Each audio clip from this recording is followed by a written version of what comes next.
تو हम हर साल ईद उल अज़हा मनाते हैं ना, लेकिन क्या आपने कभी सोचा है कि ये आलमी रिवायत जो दुनिया भर में करोड़ों लोग मनाते हैं, महज एक आम सा त्यौहार नहीं है, बल्कि ये तारीख के औराक में महफूज एक ऐसी अजीम कुर्बानी की जिंदा यादगार है जिसने दुनिया का नक्शा बदल दिया। आज के इस एक्सप्लेनर में हम इसी पर बात करेंगे। आइए बिल्कुल बुनियादी सवाल से शुरू करते हैं। आखिर मुसलमान कुर्बानी करते क्यों हैं? मतलब इस वसी पैमाने पर अदा की जाने वाली रवायत की असल वजह क्या है? हमारे लिए ये जानना बहुत ज़रूरी है कि इस अमल के पीछे वो कौन सा मजबूत नज़रिया और कहानी है जो हर साल इतने जोश व जज्बे से दोहराई जाती है। अब देखें, ये जो 3 दिन की ईद का त्यौहार हम मनाते हैं, ये कोई रस्म नहीं है। ये दरअसल एक बहुत ही खास और गहरे तारीखी वाक़े से जुड़ा हुआ है। आज हम इस वाक़े की तह एक एक करके खोलेंगे। तो चलिए इस कहानी की बिल्कुल शुरुआत की तरफ चलते हैं, यानी हज़रत इब्राहीम का ख्वाब। यहाँ एक बहुत ही दिलचस्प बात है जिसे हम अक्सर नज़रअंदाज कर देते हैं, और वो है हिंदसा 3 की अहमियत। आप देखें, हज़रत इब्राहीम ने मुसलसल 3 रातों तक बिल्कुल एक ही ख्वाब देखा। 8 ज़ुल्हिज्जा को ख्वाब देखा तो उन्होंने जानवर कुर्बान किए। 9 ज़ुल्हिज्जा को फिर वही ख्वाब आया तो मज़ीद जानवरों की कुर्बानी की। लेकिन 10वीं ज़ुल्हिज्जा को उन्हें यह गहरा एहसास हो गया कि इस ख्वाब का असल मकसद तो उनकी सबसे प्यारी चीज़ यानी उनके बेटे की कुर्बानी है। इसीलिए ये 10 ज़ुल्हिज्जा का दिन तारीख में हमेशा के लिए अमर हो गया। ज़रा तसव्वुर करें इस लम्हे का। इस हतमी इल्हाम के बाद हज़रत इब्राहीम ने अपनी अहलिया हज़रत हाजरा से कहा कि वो अपने बेटे इस्माइल को नहला धुलाकर तैयार करें। ज़राए हमें बताते हैं कि इस वक्त हज़रत इस्माइल की उम्र लगभग 7 से 13 साल के दरमियान थी। मतलब ये उस अजीम और कठिन इम्तिहान की जानिब पहला अमली और यकीनन इंतहाई जज्बाती कदम था। और जाहिर है इतने बड़े इम्तिहान में रुकावट तो आनी थी। यहीं से आगाज होता है शैतान के बहकाने का।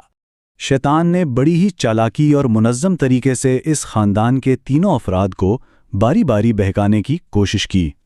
उसने पहले हज़रत इब्राहीम को रोकना चाहा, फिर हज़रत हाजरा को माँ की ममता का वास्ता दिया, और आखिर में इस छोटे से बच्चे हज़रत इस्माइल को खौफज़दा करने की कोशिश की। लेकिन कमाल देखें, तीनों ने बग़ैर किसी हिचकिचाहट के इलाही हुक्म के सामने सर तस्लीम खम किया। ये अपने आप में एक बहुत बड़ी बात है। अब यहाँ समझने का जो सबसे अहम नुक्ता है वो हिंसा 7 के गिर्द घूमता है। जब शैतान ने 3 मुख्तलिफ मुकामात पर आकर रोड़े अटकाने और शक पैदा करने की कोशिश की ना, तो हज़रत इब्राहीम ने फरिश्ते की रहनुमाई में हर बार उसे 7 कंकरियां मारी, जिसके बाद शैतान को पीछे हटना ही पड़ा। और क्या आप जानते हैं, बिल्कुल इसी मखसूस वाक़े से आज के दौर में हज के दौरान जमरात के मकाम पर शैतान को कंकरियां मारने की रिवायत ने जन्म लिया। मतलब माजी के इस वाक़े का आज अदा की जाने वाली इबादत से कितना बड़ा है रास्त और मजबूत ताल्लुक है, ये वाकई कमाल की बात है। अब जरा कहानी के इस हिस्से की तरफ आते हैं जो सबसे ज्यादा जज्बाती है, बेटे की फर्माबरदारी। हज़रत इस्माइल की ये आखिरी वसीयतें सुनकर तो सच में रोंगटे खड़े हो जाते हैं।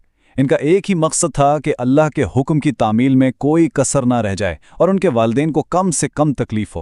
उन्होंने खुद कहा कि मुझे रस्सियों से मजबूती से बांध दें ताकि मैं हिलूं नहीं, मुझे औंधे मुंह लिटाएं ताकि मेरी शक्ल देखकर आपका इरादा कमज़ोर ना पड़ जाए, और खून के छींटों से अपने कपड़े बचाइएगा। और ये भी कहा कि मेरी कमीज़ मेरी वालदा को तसल्ली के लिए दे दीजिएगा।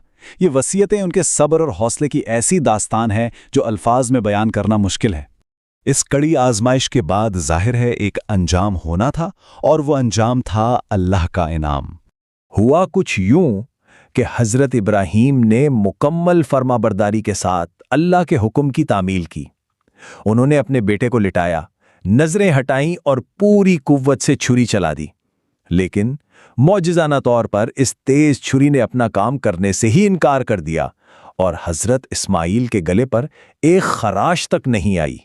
बिल्कुल उसी लम्हे गैब से एक आवाज़ गूंजी जिसने हज़रत इब्राहीम की इस गैर मुतज़लज़ल फर्माबरदारी और सच्चाई की तारीफ़ की। और फिर फ़ौरन ही हज़रत जिब्राइल जन्नत से एक मेंढा लेकर नाजिल हुए ताकि उसे फ़िदिये या मुतबादिल के तौर पर कुर्बान किया जा सके। ये मंज़र दर हकीकत उस बेमिसाल कुर्बानी की कबूलियत का अज़ीमुश्शान ऐलान था। अब यहाँ से एक बहुत ही खूबसूरत और ताकतवर सिलसिले का आगाज़ होता है। सबसे पहले हज़रत जिब्राइल ने आसमान से उतरते हुए ये अल्फाज अदा किए, अल्लाहु अकबर, अल्लाहु अकबर। हज़रत इब्राहीम ने जब उन्हें देखा और जान लिया कि आजमाइश का वक्त गुजर चुका है, तो उन्होंने फ़ौरन जवाब में अपने अटल ईमान और तशक्कुर का इजहार इन अल्फाज में किया, ला इलाहा इल्लल्लाह वल्लाहु अकबर। اور پھر یہ تاریخی سلسلہ مکمل ہوا حضرت اسماعیل کے شکر گزاری سے بھرپور الفاظ پر۔ اپنی جان بچ جانے اور اس عظیم امتحان میں کامیابی پر انہوں نے پکارا، اللہ اکبر وللہ الحمد۔ اب سوچیں ذرا، کیا یہ الفاظ آپ کو جانے پہچانے نہیں لگتے؟ بالکل۔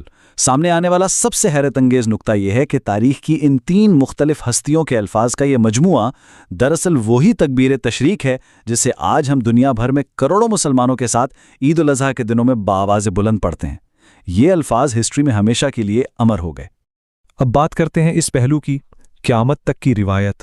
قربانی، ایثار اور فرمانبرداری کا یہ بے مثال تاریخی عمل بعد میں آنے والے تمام صاحب استطاعت مسلمانوں کے لیے ہمیشہ کے لیے ایک سنت کے طور پر طے کر دیا گیا۔ ذرا سوچئے، جو واقعہ ہزاروں سال پہلے ایک ویرانے میں پیش آیا، وہ آج بھی ہر سال بالکل اسی عقیدت اور جذبے سے دہرایا جاتا ہے۔ آخر میں یہ سوچنا واقعی کتنا کمال ہے کہ ایک گہری، جذباتی اور تاریخی حقیقت کس طرح ان روایات کی بنیاد بن جاتی ہے جو آج ہم فالو کرتے ہیں۔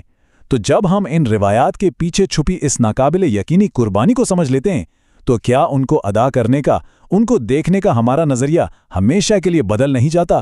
اس پر ضرور غور کیجیے گا۔